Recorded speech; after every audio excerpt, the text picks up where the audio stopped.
బంగారు తెలంగాణ అని తెచ్చుకున్నటువంటి తెలంగాణలో ఈ రోజు పరిస్థితి దుస్థితి చూస్తున్నాం.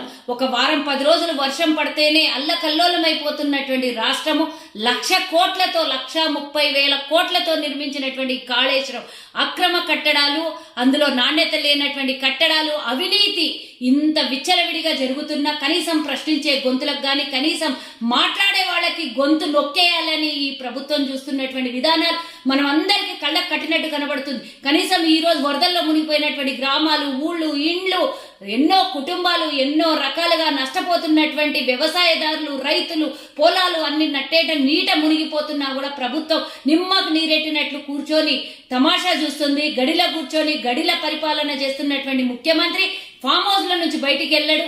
ఈ రోజు మరి ప్రశ్నించడానికి కోసం నాయకులే కానివ్వండి, ప్రజాస్వామ్యంలో ఉన్నటువంటి ఎవరైనా సరే బయటికి వచ్చారు అని అంటే చాలు వాళ్ళని అక్రమ అరెస్టులు, పోలీసుల నిర్బంధాలు, అరెస్టులు, ఎక్కడికి వెళ్ళనియర్, ఫ్యామిలీతో వెళ్ళనియర్, కనీసం భోజనం చేయనియర్, కూర్చోనియర్, మాట్లాడనియర్. నిన్నటికి నిన్న బాసరలో IIITలో జరిగినటువంటి ప్రమాదకరమైనటువంటి ఘటన మనకందరి కళ్ళకు కట్టినట్టు కనబడుతుంది. ఏదో ఎక్కడో ఆత్మహత్య చేసుకొని ఇదైతున్నటువంటి వాళ్ళని తీసుకొని హాస్పిటల్ పోతున్నటువంటిది కాదు. వాళ్ళు ఆహారంలో కలుషితమయ్యి రకరకాలుగా మరి కనీసం సుమారుగా 1,200 మంది విద్యార్థులు అక్కడ ఉంటారు.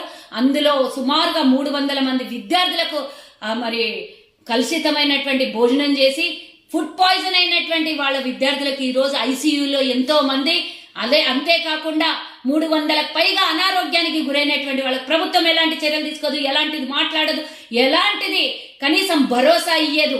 విద్యాశాఖ మంత్రి ఒక మహిళగా, ఒక తల్లిగా ఉండే కూడా కనీసం ఈ రోజు కార్యక్రమాల్లో, వివిధ కార్యక్రమాల్లో ఈ రోజు పాల్పంచుకునడానికి KTRతో వెళ్ళింది అంటే కనీసం విద్యార్థుల మీద ఆమెకు ఉన్నటువంటి శ్రద్ధ కానీ, ఆమెకు ఉన్నటువంటి మమకారం ఎక్కడనో కనబడుతోంది మనకి. ఏమన్నా ఒక తల్లిగా ఉండి కనీసం అంతమంది ఈ రోజు రోడ్డు పాలయ్యి, ఈరోజు హాస్పిటల్ పాలయ్యి అనారోగ్యంతో బాధపడుతుంటే ICUలో ఉంటే కనీసం పరామర్శించడానికి కానీ, ఓర్పు కానీ మేమున్నాము ప్రభుత్వం అని మాట్లాడారు. నిన్న NSA విద్యార్థి నాయకుడు వాళ్ళని పరామర్శించడానికి హాస్పిటల్కి వెళ్తే హాస్పిటల్ బయట ICUలో ఉన్న వాళ్ళకి కనీసం ఒక్కరిని కూడా లోపలికి పంపించారా? వాళ్ళ మంత్రులకు పంపిస్తారు, వాళ్ళకి పంపిస్తారు, కానీ ప్రతిపక్షంగా మాట్లాడే గొంతులకి కనీసం పరామర్శించే అవకాశం ఇయ్యరు. అక్రమ అరెస్టులు, పోలీసులు ఎక్కడ పడితే అక్కడ నిర్బంధాలు. ఈ గతంలో మొన్న వారం 10 రోజుల కిందనే వెంకట్ని అరెస్ట్ చేసి విపరీతంగా కొట్టినటువంటి పోలీసులు కొట్టి వాళ్ళ చేతివాటం చూపించినటువంటి విధానం మనకు తెలుసు. అనారోగ్యంతో వారం రోజులు బెడ్ మీద ఉన్నా సరే నిన్న విద్యార్థులని పలకరించడానికి హాస్పిటల్కి వెళ్తే అక్కడ అరెస్టులు. అలాగే ఈరోజు అక్కునూరు మురళి గారు ఈరోజు కుటుంబంతో ఫ్యామిలీతో ఉన్నారు. కాళేశ్వరం మీద జరుగుతున్నటువంటి అన్యాయాల మీద తను మరి అక్కడ లెక్క పత్రాలు తెలుసుకోవాలి కదా. ఈయన బాధకే, కేసీఆర్ బాధకే ఒక IAS ఆఫీసర్గా ఉండి రిజైన్ చేసేసి ఆయన వదిలిపోయిండు. ఈయన పెట్టే టార్చర్ కి బాధలు భరించలేక న్యాయంగా నీతిగా బతికే ఎవ్వరు ఉండొద్దు. ఎవ్వరున్నా వాళ్ళ గొంతులు నొక్కేయాలి. ప్రతిపక్షంగా, ప్రజాస్వామ్యంగా ఎవ్వరు మాట్లాడొద్దు. మరి ఈ రోజు మురళి గారిని అరెస్ట్ చేయడానికి విధానం అర్థమవుతుంది కదా. గతంలో నువ్వు చేసినటువంటి అవినీతి చిట్టా ఆయనకు తెలుసు. ఈ రోజు కాళేశ్వరంలో జరిగినటువంటి ఎన్ని అవినీతి ఉన్నదో దాని మీద విచారణ కోసం, దాని మీద మాట్లాడడం కోసం తను వెళుతుంటే అరెస్ట్ చేసింది. ఇది ఎంతవరకు కరెక్ట్? పోలీసు ఎక్కడ చూసినా అడుగడుగునా పోలీసు, ఎక్కడ అంటే ప్రతిపక్షాలు మాట్లాడే వ్యక్తులు, న్యాయం పక్షాన నిలబడే వాళ్ళ దగ్గర పోలీసులు ఉంటారు. కానీ మహిళలకు అన్యాయం జరిగి, రేపులు జరిగి, ఇళ్లలో దొంగతనం అవుతున్న అక్కడ మాత్రం ఉండదు. పోలీస్ నిఘా ఉండదు, షీ టీమ్స్ ఉండవు, ఫ్రెండ్లీ పోలీస్ ఉండదు.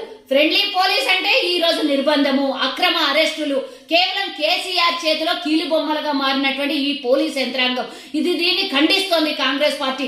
ఎవరైతే గొంతు బయటికి వాయిస్ పెట్టి అక్రమాలను గాని, అన్యాయాలను గాని వాళ్ళకు ప్రశ్నిస్తున్నారు అంటే డెఫినెట్ గా అరగంటలో అరెస్టులు అయిపోతారు. ఇలాంటి అన్యాయమైనటువంటి రాచరిక పాలన నువ్వు గడిలో కూర్చొని, నువ్వు ఒక బుల్లెట్ ప్రూఫ్ ఇంట్లో కూర్చొని ఈ రోజు ప్రజలందరూ నట్టేట మునిగిపోతుంటే చూద్దాం చూస్తున్నటువంటి ఇటు ప్రభుత్వానికి కాంగ్రెస్ పార్టీ తరఫు నుంచి నేను డిమాండ్ చేస్తున్నా, ఇమీడియట్ గా అరెస్ట్ చేసింది కదా ఆయన, ఈ రోజు లెక్క పత్రాలు తేలుస్తాడు, మీ అన్యాయాల మీద మాట్లాడతాడు అంటే ఆయన అరెస్ట్ చేసింది కదా, ఇమీడియట్ గా వారిని వదిలేయాలి. అలాగే ఎవరైనా సరే ఈ రోజు నట్టేట మునిగిపోయినటువంటి నీళ్లతో మునిగిపోయినటువంటి కాళేశ్వరం ప్రాజెక్టు విషయంలో అవినీతిని బయట పెట్టడానికి ఎవరొచ్చినా కానీ మీరు అరెస్ట్ చేస్తే మాత్రం ఊరుకునేది లేదు. కాంగ్రెస్ పార్టీ దీని మీద సీరియస్ యాక్షన్ తీసుకుంటది. డెఫినెట్ గా దీంట్లో జరిగినటువంటి అవినీతి కానీ నెట్టేట నీళ్ళ మునిగినటువంటి ప్రతి ఒక్క విషయాన్ని బయటికి తీస్తుందని హెచ్చరిస్తూ, ఇలాంటి అక్రమ అరెస్టుల్ని ఖండిస్తూ, ఇలాంటి మరోసారి నిర్బంధాలు అరెస్టులు జరగొద్దు అని ప్రభుత్వానికి హెచ్చరిస్తూ, మరోసారి ఇలాంటివి జరిగితే మాత్రం మా నాయకుని తరఫు నుంచి డెఫినెట్ గా మీకు వార్నింగ్సే ఉంటాయని తెలియజేస్తున్నాను. హాయ్ ఫ్రెండ్స్, మా టుడే టుమారో యూట్యూబ్ ఛానల్ చూస్తున్నందుకు చాలా థ్యాంక్స్. మరిన్ని లేటెస్ట్ వీడియోస్ కోసం వెంటనే సబ్స్క్రైబ్ చేయండి. అలాగే ఈ బెల్ ని కూడా రింగ్ చేసేయండి.